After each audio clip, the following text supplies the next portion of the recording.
అందరికీ నమస్కారం.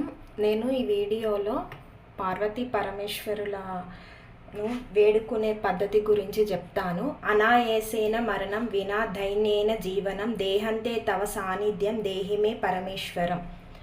అనాయాసేన మరణం, నాకు నొప్పి లేక బాధ కానీ లేని మరణాన్ని ప్రసాదించు. వినా దైన్యేన జీవనం, నాకు ఎవరి మీద ఆధారపడకుండా, నేను జీవితంలో ఎవరి ముందు తలవంచకుండా, ఎవరిని నొప్పించకుండా, నేను ఎవరి వద్ద చులకన కాకుండా ఉండే జీవితాన్ని ప్రసాదించు. దేహంతే తవ సాన్నిధ్యం, మృత్యువు నా వద్దకు వచ్చినప్పుడు నేను నిన్ను దర్శించుకునే విధంగా దీవించు.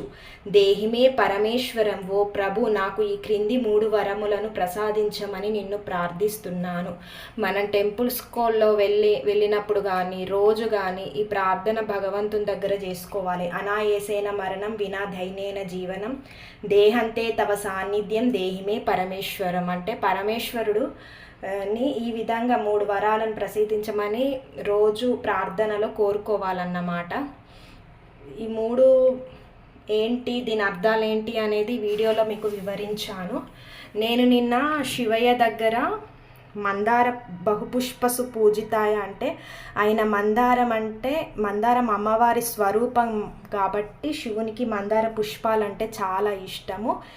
ఈ తొడిమ నుండి ఎలా ఈ పువ్వు ఊడిపడ్డదో అలా ఏ నొప్పి లేని మరణాన్ని ప్రసాదిస్తాడన్నమాట స్వామి. మన ముండే ప్రవర్తన, మనం ఉండే విధానం బట్టి ఎవరికి అన్యాయం చేయకుండా, ద్రోహం చేయకుండా, ఎవరి మీద నిందలు వేయకుండా, ఒకరిని నొప్పించకుండా ఉన్నంతసేపు మన పనేదో మనం చేసుకుంటూ వెళ్తే ఆ భగవంతుడు మన స్వభావాన్ని చూసి ఫలితం అనేది ఇస్తాడన్నమాట చివరి క్షణంలో. నేను మందార పుష్పం పెట్టాను. నేను ఇలా ఎప్పుడూ అభిషేకం చేసి పెట్టుకుంటాను స్వామివారికి. ఎందుకంటే ఇది నేను చూపించాడన్నమాట, ఎంత చక్కగా చూపించాడు.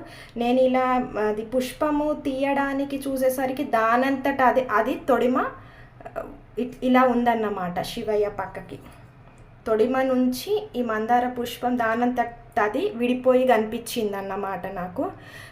ఏదైనా భగవంతుడు ఏదో ఒక రూపంలో చూపిస్తాడు మనకి. ఇది క్లియర్గా మీకు అర్థమవుతుందని చెప్తున్నాను. ఇదేమి నేను తీసింది కాదు, దానంతట అది ఊడిపడి పక్కకున్నది.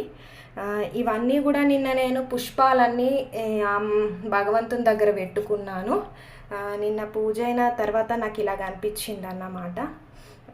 అన్నిటికీ ఉన్నాయి, కానీ శివయ్య దగ్గర శివయ్య మహిమ చూడండి ఎంత సత్యమో. భగవంతుడు మన స్వభావానికి తగ్గట్టు ఏదైనా ప్రతిఫలం ఇస్తాడన్నమాట.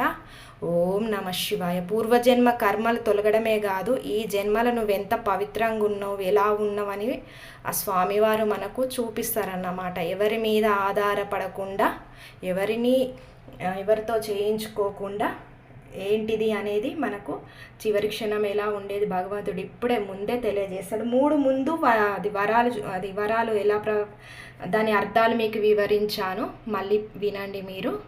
వీడియో నచ్చితే లైక్ చేయండి, షేర్ చేయండి, సబ్స్క్రైబ్ చేయండి. ఇలాంటి మంచి విషయాలు అందరికీ అందించాలని అమ్మవారి సంకల్పంతో నేను ఈ వీడియోస్ చేస్తున్నాను అన్నమాట. మనం ఒకరికి ధన రూపంగానే గాను మాట సహాయంగా కూడా చేస్తే పుణ్యం మన వెంట వచ్చేది. పాప పుణ్యాలు మాత్రమే, ఏది రాదు. ఓం నమ శివాయ.